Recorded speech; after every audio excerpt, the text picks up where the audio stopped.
family had a shoe factory just across the street from where I lived. The business was saved during the Great Depression by my great-grandfather.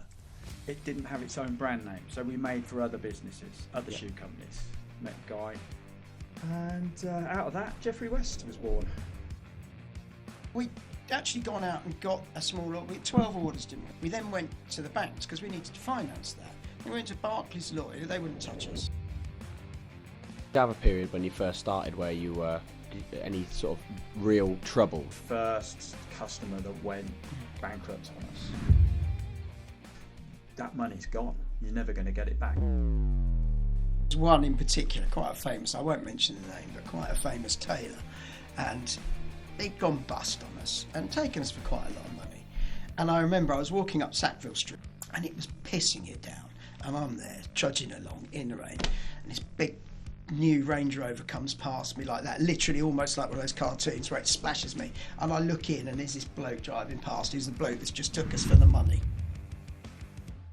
You know, there's you sort of when you start in the business, and you just always positive. You just have to maintain that positivity, otherwise you would give up. Because there are a lot of knocks on the way, and you have to be prepared to do things to keep your expenses down.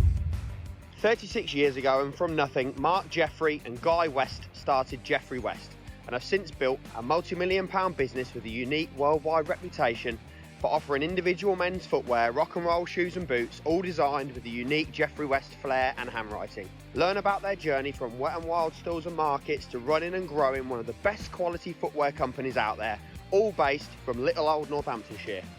This episode is not to be missed. Before you start this episode, please can you click subscribe below and follow our social handles in the description. It's a massive help and it keeps you up to date with all the exciting announcements from the podcast. Well, thanks very much, Guy and Mark, for coming in. Really appreciate you giving us some time today. Yeah, no worries, thanks. Thanks a lot. And we start every podcast and every recording pretty much in the same way. I'm going to put you guys under a little bit of pressure from the get-go with a question. So what I also like people that come on to do is to sort of take me from kind of your youth and growing up to where you are now, but try and do it in the space of about a minute or a minute and a half. So I don't know if one of you wants to give that a crack for me. Right, you go. Yeah, so I grew up in Earls Barton. My family had a shoe factory just across the street from where I lived, and went to school in Wellingborough. The business didn't do that well. It's so difficult. He's a tough one, yeah. So the business was saved during the Great Depression by my great-grandfather, and it didn't have its own brand name, so we made for other businesses, other shoe companies. And I went there at 18 after school, did pattern cutting and design, and met Guy a few years before that, and we were selling my dad's rejects on the markets. Guy was working for another shoe company. Yeah. And out of that, Jeffery West was born. Yeah. Good.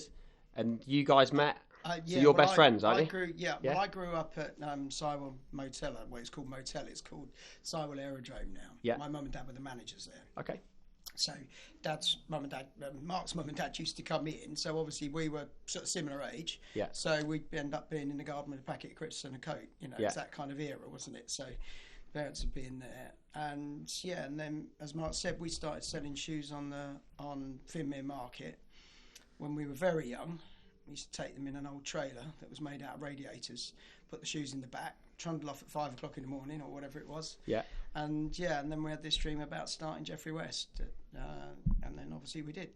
So just to bring people to sort of present day then, in terms of the sort of scale of Jeffery West, so we sort of touched upon a bit there, and we'll go into a bit more detail in terms of how you guys got started up and what the kind of the dream and the goals were at the start of you starting Jeffery West. But just to give people an understanding of the scale of the business today, do you want to just tell us a bit about kind of maybe the size of the business, whether it's people, turnover, what you guys are doing at the moment? Yeah, so we employ around about 30 people today. The business at the moment, because of COVID and what's going on in the world, is the turnover's not where it was a couple of years ago, yeah, pre-COVID, but it's coming back. And you know, we've got 4 outlets in the UK.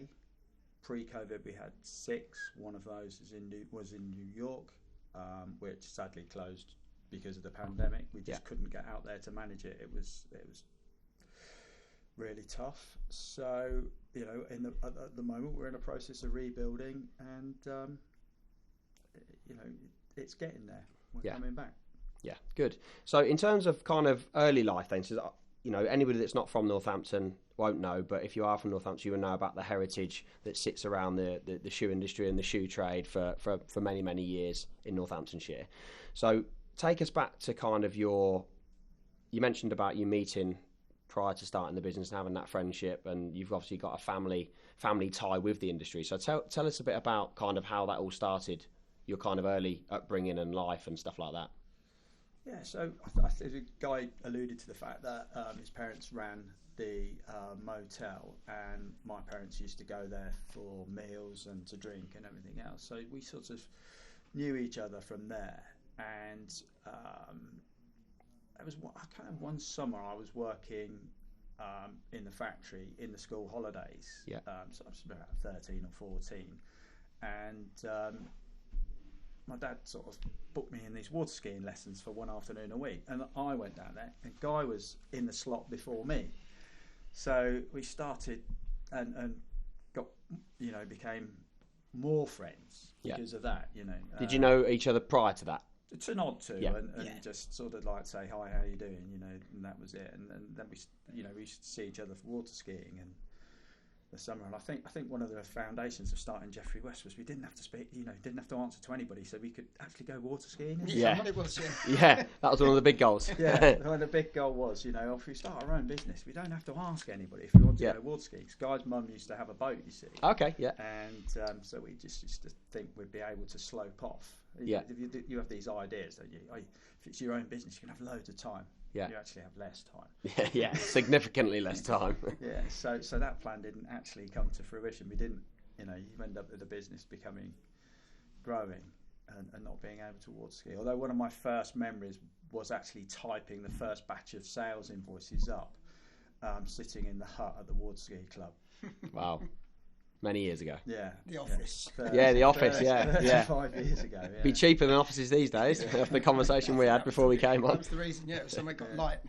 Well, it didn't have any warmth, it just had light, so that was enough. That'll do. So in terms of that then, so when did you kind of develop a passion for wanting to get into the trade that you're in at the moment? Because I know that you kind of were doing bits and pieces at the factory when you were sort of 15, 16 together, weren't you? I wasn't. No, Mark, I wasn't. Because like I say, I grew up at a motel. Yeah. So... Yeah, so I always thought I would. I don't think my parents were that keen. Okay. They would be quite happy for me to have done something else. And I think my father himself didn't want to go into the family business, and he felt that he was dragged into it, and thought it would be better for me to do, you know, go down a different path. I think he wanted to go into the RAF or something, you know, and anyway, you know. He ended up working in the family business because his grandfather passed away. Yeah. And did quite well for a number of years, but I think he could see the writing on the wall for the shoe industry locally. You know, it's becoming harder and harder, and didn't think it was a good career choice. But I persevered and badgered and ended up getting a job there. And you know, I was parcelled off all round the trade to different industries. So I went and spent a couple of weeks at a tannery in Hull. Yeah. You know, a week at one of the thread manufacturers up in Derbyshire. You know, learned all the different aspects of the shoe trade, and then, as I said earlier, you know, went to the Boot and Shoe College, which doesn't exist anymore because there's not the trade to support it, unfortunately. Yeah. To do day release, pattern cutting and design course. But as I say, you know, our family business didn't actually have its own brand name, and you look at the business now in Northamptonshire, the only ones that are left are the ones that have strong brand names and manufacture under their own labels. Yeah. There's no future or no business making for other retailers with somebody else's name in it. Yeah. all that's offshored. Yeah, absolutely. Yeah, I mean, you do look at Jeffery West, and it is, you know it's as well as you've got the various locations, and you sell online, and the shoes are everywhere, the product is everywhere. But when I see Jeffery West, I see the quality. It's local. It's probably because I'm looking at it and it's local, and that kind of red and black logo is very, very distinctive. It's always has been very strong, very powerful, very distinctive. So I couldn't imagine it not being around really in the local area, but also I couldn't imagine you guys making for somebody else. No, we've done collabs for other designers, and it's tough because you've got two lots of margin and everything else. So yeah. So how did you guys get together then in terms of getting together to create the brand? Like Mark said, we started selling rejects on Finmere Market. Yeah. And we did a little bit on Northampton Market, Aylesbury Market a couple of times, but we were really young. Yeah. Like literally 15, 16. So when you look back to those times, how valuable were those kind of times on the market, selling the product? Do you look back at those times and think that there's a lot of learnings there for people, or do you sort of look at those times and think, it's a different world nowadays? I mean, I look back to my sort of career and I think that some of the things I'm really good at now have come from the fact that when I was 15, 16 and 17, 18, 4 years I was selling on the phone. I was knocking doors for 2.5 years. I met a lot of people. I went, put myself into a lot of different situations, and I think I learned a lot from that kind of hard graft, not earning any money, and getting told to piss off when I'm knocking on someone's door at 9 o'clock trying to flog them something they've already got or don't need. Do you look back at those times and feel there was real grounding and learnings from what happened? I think so. You've got to be prepared not to take any money and not be despondent and go back the next week. Which we did several times, especially when it rained. Yeah. If it was absolutely lashing down and you're in an open air market at a former airfield, where are the customers? We haven't even got a proper tarpaulin. Yeah. And it's the wind's ripping across, and you've got all your shoes out, and they're getting wet, and it's dreadful. And you've paid for your pitch, and if you sell one pair, it's like, you've covered the pitch. That's fantastic. And then the next week you might take 500 quid or something, and it's brilliant. And you've got to keep going back. You have to keep trying. Were the times during that time when you were kind of, obviously it sounds like, you got smiles on your faces, it's a nice memory to remember, especially doing it with someone that you're close with. Was there times there where you thought, sod this isn't going to work? I think we all feel like that, don't we, occasionally? Anybody that says they don't is a liar. Yeah. So, yeah. So what kept you going in those times? So when the wind's ploughing round and it's cold and it's wet and there's no customers around, you haven't sold anything, what does keep you going back for the next day? Because not everybody would. I just we used to have a laugh. It was good fun. It was, yeah. It was just, we put our music on. We had a tape to tape.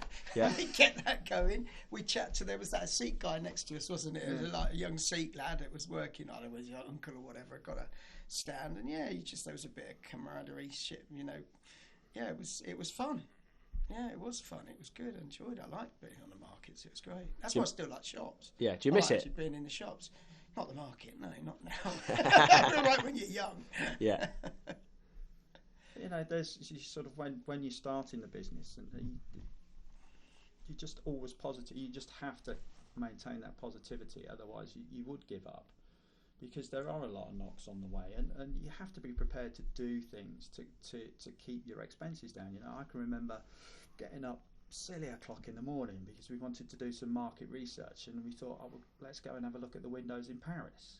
So we actually drove to Paris. We were there for like 8 o'clock in the morning in Paris. We got the first ferry across, spent all day walking all over Paris looking in the shop windows, and then came home. Yeah. Didn't even stay. It's a nice day trip, long day trip. Yeah.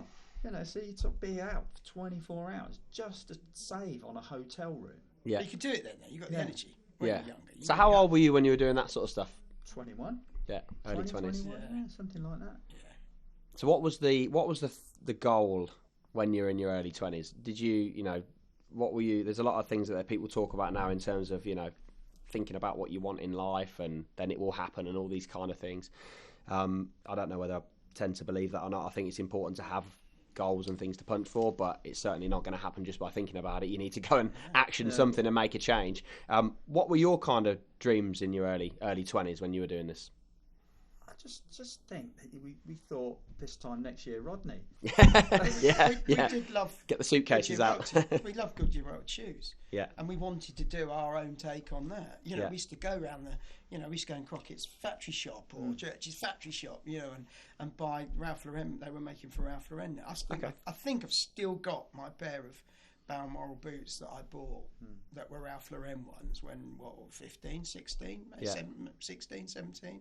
Still got those. So it was more the export shoes that we liked that the county was making. Yeah. The rest of the toe cap Oxfords and that, they weren't for us. But there was Grensons were when Grensons were properly made in the UK, they had an export range, and as did obviously Crockett's was selling to Ralph Lauren. So we preferred all of the the export shoes, really, didn't we? And that was our influence. But we wanted to get to that point of being able to have Goodyear Welted shoes, which we couldn't get to, like you were saying then. It goes in stages. Mark had some contacts. Was he your godfather, wasn't he? It's my brother's godfather. Godfather, who'd got a factory, but we had to do it piecemeal. So we get a pattern cutter that used to come to see us at night time that we paid cash. Yeah. He'd cut the pieces out. We'd then take them to a closer's. We'd then go and pick the closers up and then take them to Mark's brother's godfather, who would then put the shoes together. Yeah. And they were cemented construction. But we knew we really wanted to get to the point where we could get Goodyear Welted shoes made. Yeah. But it was a process because they wouldn't take credibility. us. Yeah, and they wouldn't. We couldn't just go straight into a Goodyear Welted factory. We were two young lads of 22. That nobody really. Well, they knew Mark, but didn't know me, and they didn't know us as a business. But this factory over in Higham gave us a bit of a break, and and we did our first row. We still deal with one of our first customers. Well, he was our first customer, and we still deal with him to this day in Clifton, in Bristol. Wow! So that's quite a good story. Yeah. So everything starts from very, very humble beginnings. So take us through, because there's a lot of people that listen to this that run a side business from a permanent job or have aspirations to want to do something for themselves but maybe don't have the confidence or the knowledge to do it. So what kind of bits of advice would you give people that want to start their own business? I just think you have to persevere and you have to believe, and you've got to be you've got to do something that's unique to you. You've got to find your own USP, because if you, like, for instance, we are from Northampton. If we just thought, we'll do shoes, we're just going to make them like churches. Yeah. We wouldn't be here today, would we? There's, churches, Crockett and Jones, they do they're brilliant at what they do. We need to find something that was for us, unique for us, and we did. And you just have to persevere, and you've got to, be realistic as well. It's not going to happen tomorrow. Yeah. Certainly not in the shoe industry, anyway. Yeah. However long you think it's going to take, times it by 3. It's a bit like builders when they give you a quote. Yeah. It's the same thing running a business. Yeah. Whatever you think it's going to take, times 3 and the rest as well. Yeah. And I think also at first when we really were just giving it a go. We thought, well, if it doesn't work in 6 months, we'll do something else. Yeah. Because at that point in your life, you don't have all the commitments. Yeah, you've got a bit more flexibility, haven't you? And I always used to think that. I think, sorry, if it doesn't happen, then we'll go and do something, we'll try it again, or we'll do something else. And then also, I think you need to be a bit insecure to run your own business as well. You need that insecurity. That pushes you, I think. Like Mark said, we didn't really want to work for anybody else. Because, if you've got that little bit of insecurity, you don't like somebody else having a control over what your future is. You'd rather make your own mistakes or, whatever. And did you know that from quite an early age? What's that? That kind of insecurity, that kind of passion to want to do something for yourself? Oh yeah, 100%. We used to talk about having our business when we were 15. Wow. There was one that we just wanted to have a business. That was it. Self-employed as quick. There's not many 15, 16-year-olds that are having that conversation. Yeah, I look at my daughter now. She's 17 in a week's time, and I think, crikey, different era, it's different. All they're interested in is, TikTok and whatever they're doing on that sort of side of things. I think we grew up looking at our friends growing up. We were all quite entrepreneurial in a way. You were all trying to make a buck somewhere. Yeah. And I think, I say I started working for a family business, and people think, oh, you go and work for a family business, you're going to get paid loads. My dad put me on the youth training scheme. Yeah, you'd probably be on the lowest of the low. You've got to earn it, like on £20-something pounds £23.50. Yeah, you did the same. £23.50 a week. Yeah. So, all we wanted to do was earn more money to go out and enjoy ourselves. Do you think that's a generational thing? Do you think there's... I think, now obviously, Thatcher, everybody's sort of anti-Thatcher, but we were the Thatcher's children, really. Yeah. We went to state schools. We thought that we could, we thought we'd go and live in a castle if that's really what we wanted to do. And I think it was a different era. Everybody, like Mark says, everybody we know really has done reasonably well, and that's not from private schools, state schools. So we were of an era. I think you're right. Because there is a conversation going around that the certain eras, Generation X, Z, are a little bit not as maybe hardy and maybe don't have as much of that kind of business spirit to go and do something for yourself, and they want things a little bit easier and quicker than other generations. Do you think that's a fair assessment, or? Yeah, possibly. I mean, you sort of see that there's a lot of stuff on TV now. It's all like reality TV and things like that, and people think, oh, I'll go on Love Island and become an influencer, and it's just money, just for saying, putting something on Instagram saying I love. Yeah. Whereas that wasn't available to us. It was. We thought a fax machine was amazing when we first got one, and it's the size of a fridge freezer. In the first fax machine we got, it was massive. But technology is just unbelievable now. So do you think it's a change in the individual or a change in the technology and the world around that individual? Yeah, I think so. And I think we didn't have time. We didn't have the option to spend loads of time on social media and things like that. Just had to get in your car, go and see the customers. Yeah. That was it. We had to produce the range. We look there and we go, right, these are the shoes we want. Yeah. Put them in a bag, get in your car, and go and see the customers. Yeah. Chat to them, go out, a bit like you said. Exactly like we'd go and knock on doors, ring them up. We'd got this. Can we come see? You've got a new shoe collection. Obviously, we'd got a few contacts. Yeah. But it was hard work. Yeah. Hard work and time and effort. Whereas I think perhaps because of technology, when you see these people that literally within 10 years are billionaires, or 5 years even are billionaires, I think everything seems to be much more immediate. Yeah. Not just in that, but in everything that we do, we want everything immediate. Whereas then, you'd have to get in your car and drive to Bristol or drive to Exeter or Aberdeen even we'd drive to. Yeah. That's how you went to see customers. Yeah. So it was graft. Yeah, and it's not, you turn up and you can't park near the shop and you've got 6 sample cases full of shoes. Well, that's tough. Yeah. They're not light. You've got to carry them all out. You get to the shop, you set them all up. So give me your word. You get all the way there and they've forgotten you were coming. Give us that was the best one. Give us your worst experience then. Yeah. So when you were going doing that sort of stuff in that way, give us your worst experience of that. I remember going all the way to. I don't know, was it you or me? I went all the way to Cardiff, and Ray Bacon wasn't there. Yeah. I think he did it to us both, not just one of us. Drive or get all the way to Cardiff for a 10 o'clock meeting, and he hasn't turned up. The buyer's not turned up. He's not coming in that day. Oh no. Yeah, that would happen quite a lot. Did you go back? Yeah, of course you do. Of course you do. Yeah. Of course you do. So was that when you were sort of early 20s? Yeah, pretty much when we were setting the business up. Yeah. Well, both of us, as you just said, like the side, both of us were working, doing other things when we set the business up. Yeah. We didn't just set the business up and both go and work for it. Yeah. I think we ran it for 3 years before then Mark started, because obviously Mark was doing a lot more as far as the back office stuff was concerned. I was still going out, and then so it was after, I think we both, was it after 5 years when we were both pretty much full time? Yeah, I think so. About that long? It took a while. I mean, we basically ran it underground. Yeah. Without our employers knowing that we'd formed this business. Yeah, which is again really common. Yeah. Common, exactly. And we had offices kindly provided for by Guy's parents at Seoul Motel. I was saying offices very loosely. I mean, they were former motel bedrooms that were condemned and due to be demolished. Okay, yeah. So we put carpet down in them, and within a few months there's fungi growing up through the carpets. That's needs must. Yeah. No, it's interesting because I think that you could look at your business now and, you see it online, you see the shoes that you make, and, you can look at the financials and you can look at the history, and you can see a really established, and rightly so, business that's been going for what, 35 years now. Yeah. I still think it's our dad's though. Yeah. They still go, well, we started the business thing. Your dad or your granddad or something? No.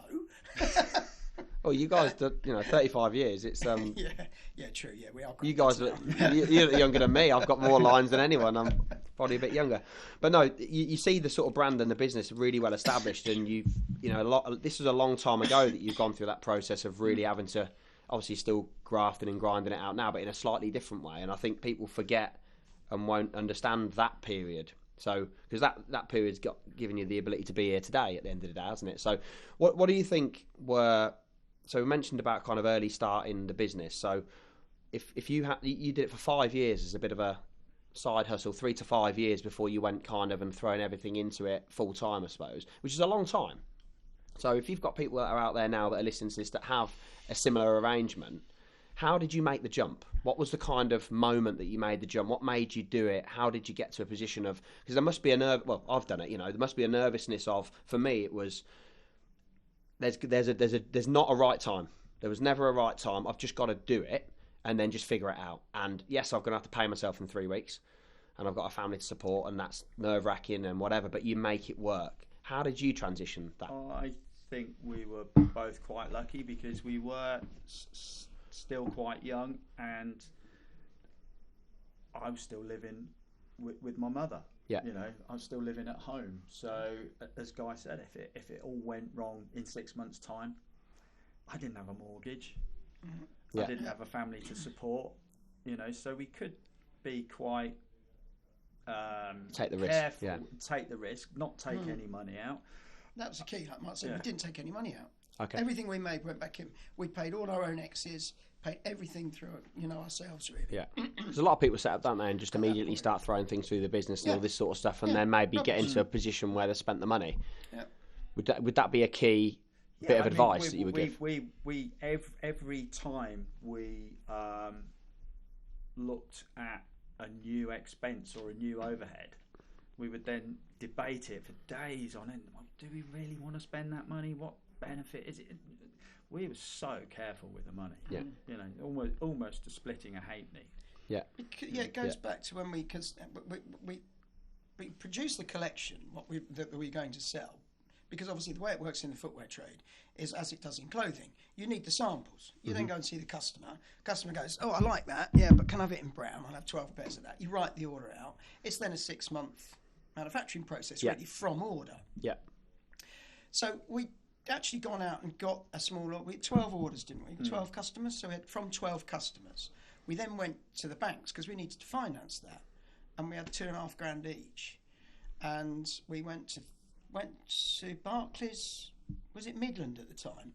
Went to 3 before we got to NatWest. Lloyd's. Then we went to Barclays Lloyd. They wouldn't touch us.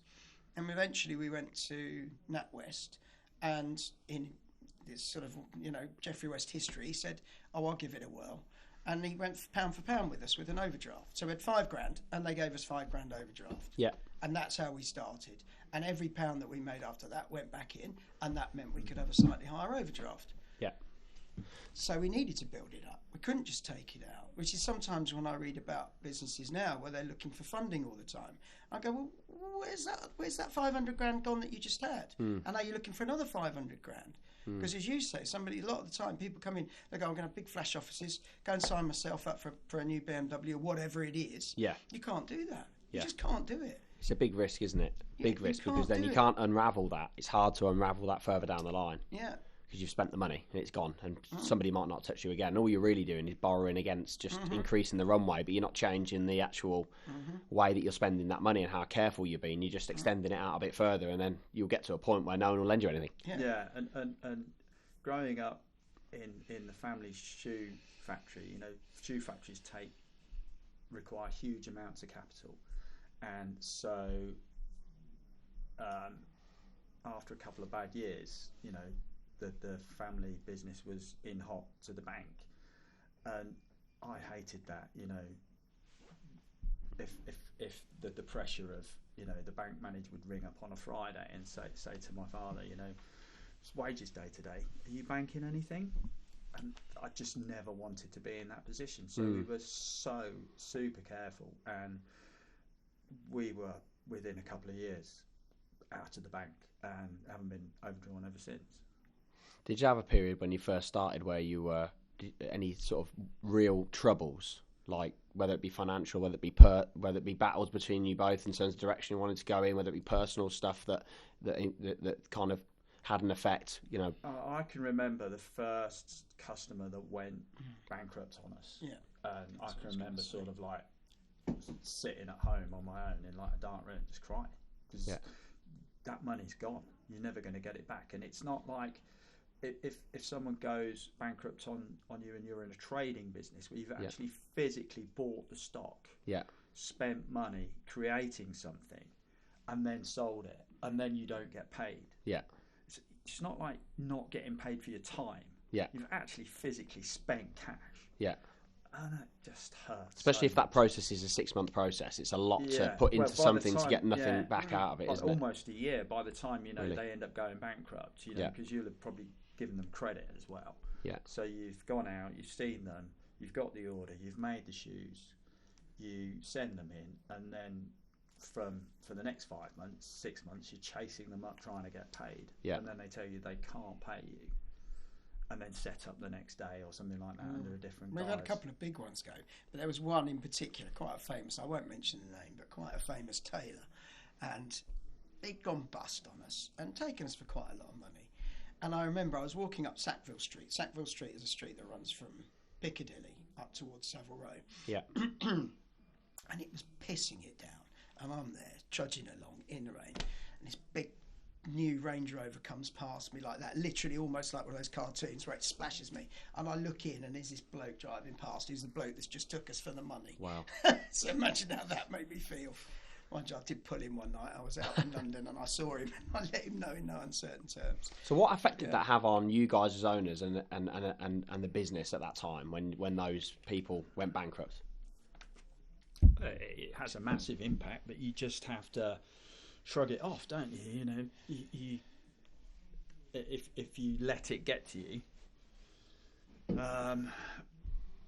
it can have a massive mental impact. But you just have to sort of like dust yourself off, learn from it, and you just become more cynical. And you start to look at customers that have got flash cars and flash offices and flash shops, and you look at their financials, and you start to just question a bit more, and you're a bit more careful. So do you think that's a positive thing or a negative thing to be more kind of looking at that stuff? Do you think that's been coloured because of experience, and is that a good trait? Yes and no. I think you can. There are extremes, aren't there? I think if you become too cynical, you might, might not do business with anybody. Exactly. Yeah. And things are a bit of a gamble, aren't they? Yeah. Setting up a business is a gamble, full stop. Yeah. So when you're younger, you get a little bit more risk averse. As you get older, you certainly do, and that's the truth.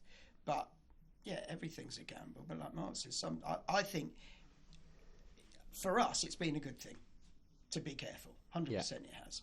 But then, that time when we looked at that property in Notting Hill, we could have bought this place in Notting Hill. Could have, should have, would have.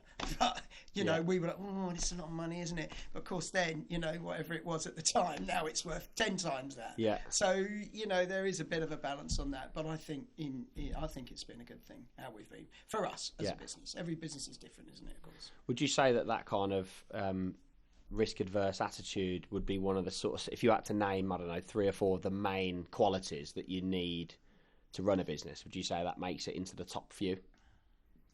I don't know about risk-adverse. No, because you do have to take risks. Yeah, of course, I just think they have to, you just need to be more calculated. And I think when you're younger, you can be, I'm not saying naive, but, you're sitting there at a trade show and you've got your shoes on and someone comes on and they give you a big order and it's like, oh, fantastic, that's a great big order. Now you get a big order and you think, check them out. Yeah. Can he pay for it? Yeah, exactly. Yeah. What's wrong here? Yeah. Yeah. So, I think you do need to take risks, but they've just got to be a bit more calculated. And if you're young and you're starting off, and we were a bit, green. Yeah. You can leave yourself open a bit, but and the trade that we're in is notorious. Yeah. When you're selling to small independent boutiques. There's risk there, isn't there? Because that's the other thing with selling to small boutiques. So obviously, then you're spreading your risk. Yeah. If you've got a business and you're just dealing with 1 or 2 clients, you've got to be even more careful. If one of those goes pop, really 50% of your business is gone. Yeah. So that was a good thing, So you might get a few little ones over the course of the year. Yeah. It's the one big one you have to be careful of. We did have a big one as well, didn't we? We did. Yeah. So when that big one hit, the day that hit, can you remember when you got the news that they've gone bust? Can you remember what that day was? Yeah, it was somewhere around 2007, 2008, during the global financial crisis, and it was a big UK retailer that was stocking our brand in the department stores in London because they're all concessions. Yeah. And they were owned by an Icelandic conglomerate, and this conglomerate had hoovered up loads of the British High Street. Yeah. And they went spectacularly bankrupt. Yeah. And I was just looking at it and thinking, shit, that's a brand new 911 with all the options. Just to try and quantify how much money it was that we'd lost. Yeah. So so losing that obviously had an impact, and I can tell it had an impact from how you're talking to me about it. Was it an impact that could potentially be a terminal impact, or was it an impact that was just more of a shock of an impact? It could have been a terminal impact if we'd have been. We'd borrowed the money to buy the shoes. It would have been, wouldn't it? Yeah. So as I say, we'd always, because of our previous experiences, myself with the family business going into administration in the 80s, a company Guy worked for when we were setting up Jeffery West, that went into administration. Yeah. We always thought we need some fat on the bone. We need our own insurance here. Yeah. So whilst it hurt, we just had to take the hit, roll with it, and get up the next day, dust ourselves off, and carry on. Is that what you did? We did. Yeah. So with that, then it's kind of, when you mentioned about your calculated decisions and the calculated risk, if you were a bit more risky without being necessarily a bit more calculated, you might have been in a position financially where you would have had to borrow to fulfil that order and get that order out the door, of which that would have really, really hurt. Exactly. Yeah.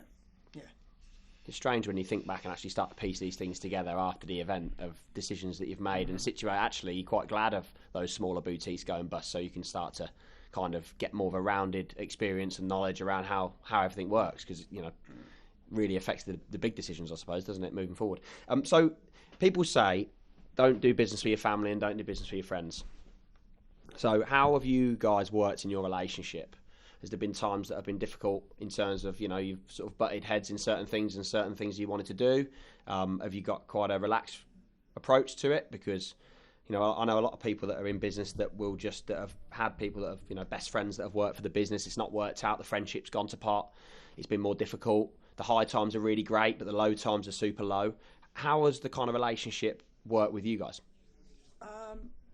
I think we're reasonably relaxed, to be honest. And I think whilst when we were younger, we sort of did a lot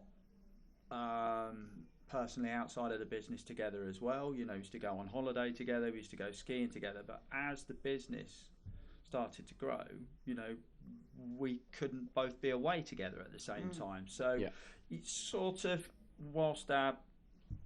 so we started off as personal friends, started a business, and the business, we spend more time in the business now, but personally you sort of drift apart personally, because family get in the way and everything else. You get your own life. So when it was just us two before, and and the business was, we just started the business, we might be able to have like slipped away for a couple of days. We still love skiing, though, didn't we? That was our passion. Well, it still is. But to be able to get away to go to the mountains was always something that I think, that's really why we wanted to make the money. As Mark said, it was be able to go some form of skiing. Water skiing, not snow skiing. Yeah. So if you look back at your journey so far, what do you think in terms of your two's relationship, whether it be business or personal, what do you think's been the highest point? I don't think we've got there yet. That's interesting. I think, that's another topic. What you were saying then, though, about the highs, and I think that's another thing with our business. We've never really had massive highs. Okay, we had that company go bust on us, but as Mark says, we've been reasonably pragmatic about it the whole time. So it was a slow growth, and I think because of that, like I say, we are pretty relaxed on it. And now we have seen it all before a bit. So yeah. Now do you think that helps? Really would you be, if I asked you this 15, 20 years ago, would you be answering that the same way? Who knows? Quite possibly, really, I think. Yeah.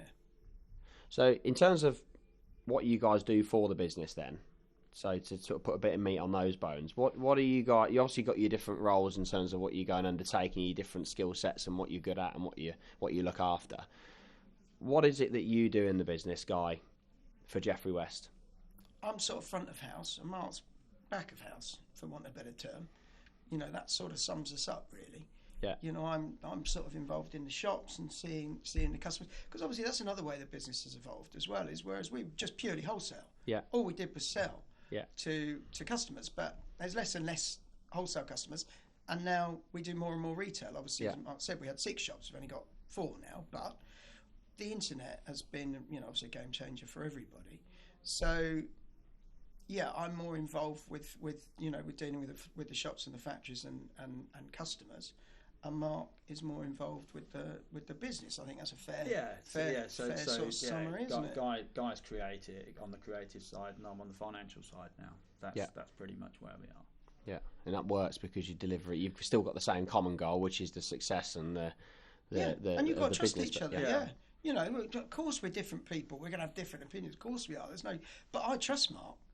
Like I always say this, it's like a relationship. You don't have a wife that you only trust 90%, do you? Well, some people might. Yeah. You're married and you trust somebody. Well, you're not, same in business. And I think a lot of people don't quite get that. I think you've got to trust somebody. So this is a personal one for me. So the Guru business that we own, both me and John have known each other since we were 15, and we're joint shareholders and founders of the business.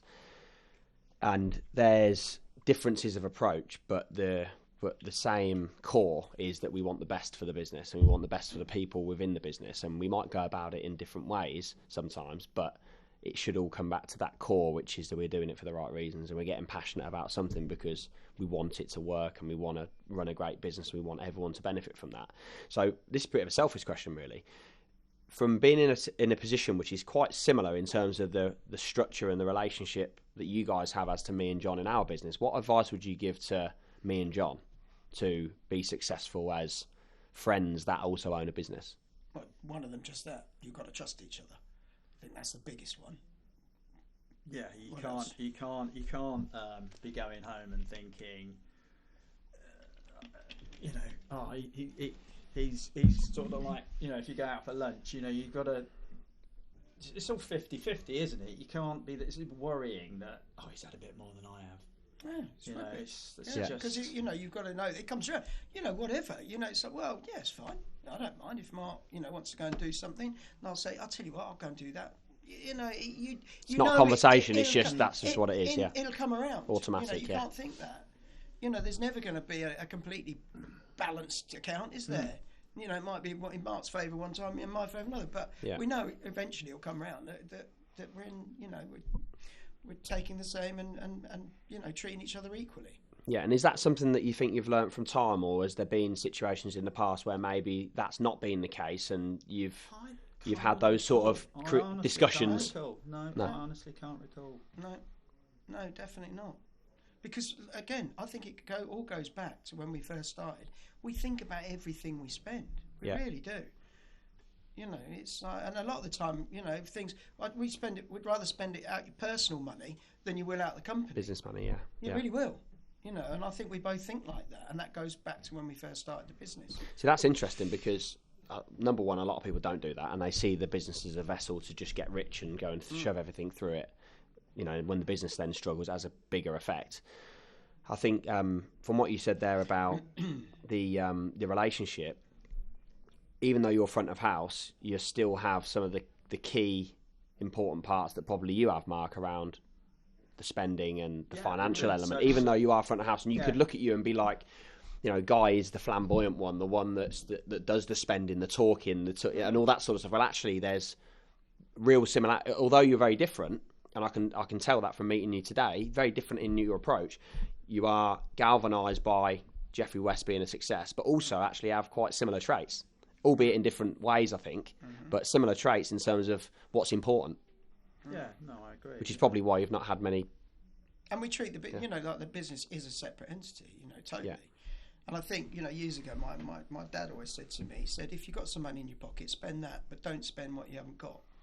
You know, and I think that's almost been a bit of a mantra for certainly the way that we look at the business as well. It's not our money. If you want to take the money out of the business and then pay the tax on it, you can spend it what you want, but you don't spend the business's money. We know lots of people like you that do exactly that. They shove everything through the business. Yeah. You know, great if you can get away with it, but what happens when you do have that rainy day, when one of your big customers goes bust and you've taken all the money out already, there's nothing there, you're in trouble, aren't you? So is that fear what underpins why you do that, or is that just the way that you've always done it? It's just the way we've always done it, and I think that probably stems from the insecurity that we had, you know, with previous employers going bankrupt. That we worked for. Yeah, because I certainly saw it with the people that I worked with.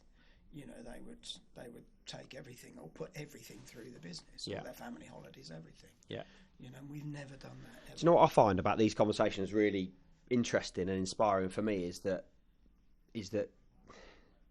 successful businesses and the way that business owners go about what they do today. So, i.e., your conversation you've just had there about making sure that you're really, really strict on the money, treat it as a separate entity. It's not my money, but there is flexibility, and you know, as owners, we can effectively make our own decisions, do what we want. We've got autonomy, but we choose to treat it as a separate entity and look after it just in case.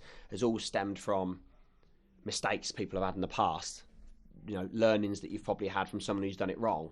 And I just, whenever I have these conversations, it always draws back to previous employers, parents that have made mistakes or situations from the past. And I just think life's quite interesting in that respect, which when you go back and piece it all together, that's why I like doing these conversations, because it's really interesting that one of your massive strengths that put you in a position of strength today financially and for your business has come from probably somebody else's biggest weakness and their biggest mistakes that they've made, but you've been mindful enough to understand those at an early age and think, I don't want to make the same mistake. I think that when you think back, it's quite interesting. Yeah, you know, and we've always sort of like been, let's say, super careful. And the last people to get paid in Jeffery West are Guy and myself. We're right at the bottom of the pecking order. So you make sure your suppliers are paid, your taxes are paid, staff are paid, rents are paid. You know, all that has to be paid first. How do you galvanise those 30 people together to see the dreams that you want to see for Jeffery West? How do you do that with your people? Galvanise them. Well, how do you get everybody together and on the same page to understand the goals and aspirations of the business and the culture of the company? I think obviously most of them, well, all of them have come into the business during, you know, having us set it up, especially in the retail business. So there's sort of, you know, there's a knowledge there before anyway. Yeah. Which, you know, obviously I go to the shops quite a lot, if you're talking about our shop side, but our Northampton shop, you know, and our head office, we work with her. We're there every day. So, you know, I suppose it's your attitude. Now you teach people, but I couldn't tell you an actual, you know, there's no meeting once a week and that kind of thing. Maybe there should be. Maybe you should be telling us. You're way, I was going to say, you're way further on in your journey than what I am, so. for the most part, I think like our staff churn's really quite low. Yeah, really low. So yeah, you know, and retail it's staff usually churn is usually quite high. Yeah. So I think, you know, we've got people within the stores that buy into the product. They love the product. So that really helps. If they love the product and they believe in it and understand it, good at selling it. Yeah. Do you go through a process of helping them understand the history, the heritage, and all that sort of stuff as part of them coming on board with the business? Not really, no. You know, obviously, because unfortunately with running shops, you know, normally you're replacing somebody that's leaving. So, you know, you've got to find somebody within 4 weeks. Yeah. So there's no sort of like, I'll bring them in for 6 months and train them and then put them into position. You just can't do that. It's impossible. So it is a bit of a case of learning on the job. But obviously they're coming into a business where there are experienced people within the business. And there is, you know, we're at the end of the phone. You know, I'm as approachable as I could possibly be. You know, if we get a new member of staff, I say, look, there's my phone number. Anything you're unsure about, if the manager's not in, just call me. I don't care when. Yeah. You know, and you take it from there, really. Yeah. In terms of how running your business has changed your lives, so how do you mix in your home life with your Jeffery West life? How does it all tie together? Because there's a lot of big conversations that have always been had about work-life balance and all this sort of stuff. And I've got a certain perception on what I think that looks like. But I'm interested in hearing from you two in terms of, you know, you've done the graft, you're doing the graft, you've got a successful business, established business for many, many years in the UK and elsewhere. You also got a family side, a personal side. How does that mix in? How do you manage that? We're a family business, you know. Mark's wife works within Jeffery West, as does my wife. Okay. So that, to an extent, is some way towards your question. It's quite. There's a lot of understanding there, isn't there? Yeah, it's not like 5:30, 6 o'clock like that. Jeffery West is finished. Yeah, I can switch off. I think when it's your own business, you never switch off. You don't. You can't. You can't. You know, it'd be great to be able to. But I don't think you can. You can't. When it's your own business and you've started it from scratch at a very young age. You know, it's just you. It's part of you. It's part of your life. It just takes over. And I relate everything to it, almost. If I go to an art gallery, because I like art and music, you know, I try and visit as much as I can. But everything I look at and listen to, I'm relating to shoes. You know, it's like, how can I use that in a shoe? Or what is it? What that's my influence. You know, whether that's for better or for worse, but it's true. You know, we've been doing it for too long. You know, that's the thing, 35 years, that's what you think about. You know, there's a lot of people that don't run their own business and stuff have that opinion that somebody running a business has got all the time in the world, they can do what they like, it's flexible, you know, they've got ultimate flexibility, ultimate lifestyle. Again, I think because of the social media influence on what you see is a load of people that are business owners are just going away on a holiday every month and doing what they need to do. But that's never been what I deem as a reality anyway. Certainly from my experience, it's been, you know, and still is the hardest thing that I've ever done. Will probably be the hardest thing that I've ever done, because you've got high standards and we want to make a really good success of it. And we do care about our people. We care about what we do with our customers and we want to be successful. But I've always struggled. In my 20s, I struggled with that work-life balance because I think I was trying to define work-life balance, which is exactly what you said there. Definition of work-life balance is 5:30 is the finish. You're then at home. And then that then leads to the behaviours that you have that I certainly had in a previous life, which was the phone calls at 6. Where are you? What's going on? You know, why aren't you coming home? Work's finished now. And it's like, well, I'm probably going to be here till 8 because I need to get this job done.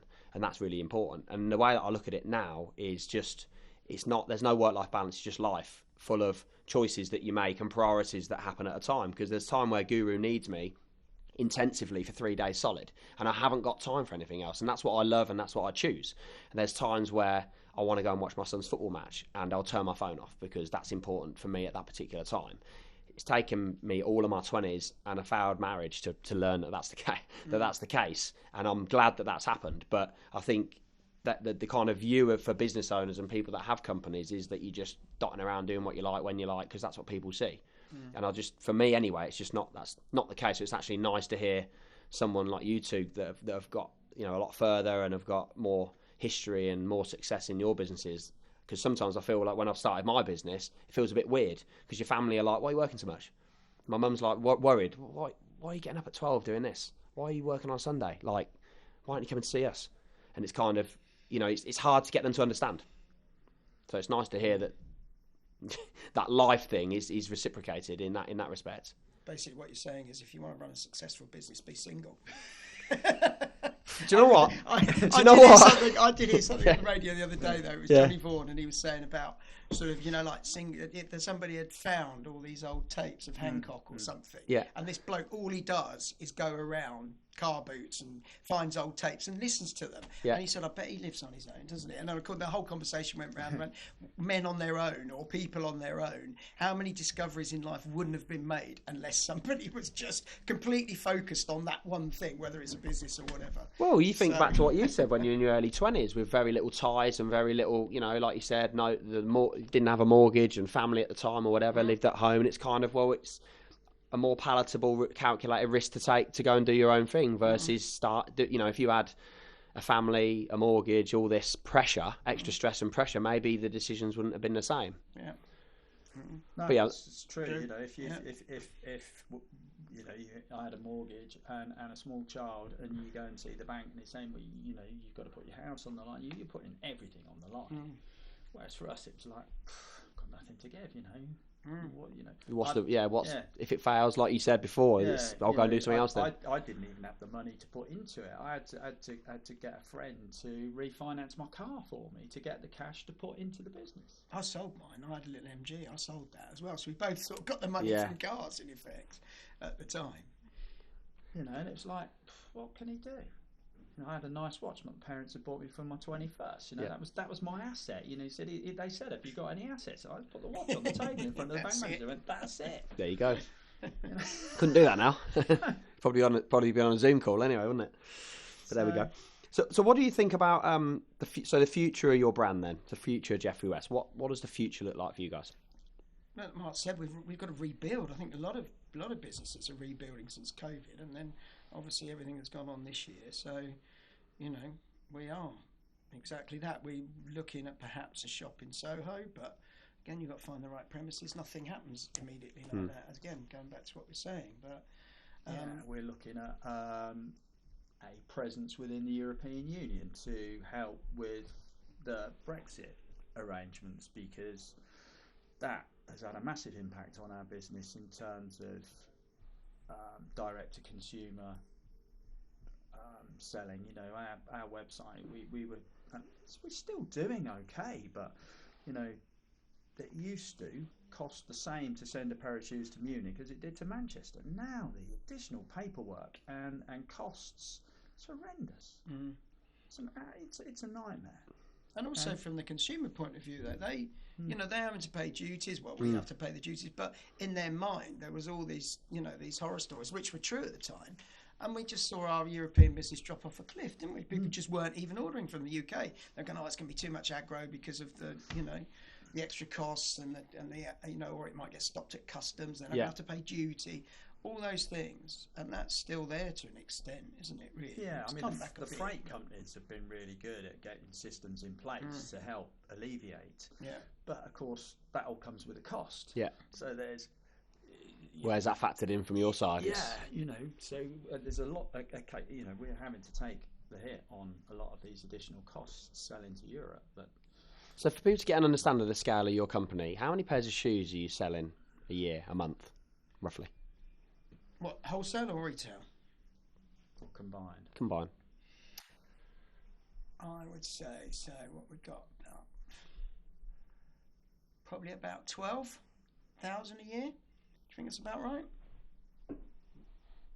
Probably less than that now. I'm trying to trace about 3 spreadsheets in your mind now, aren't you? Yeah, no, I'd say it was a bit more than that, to be honest.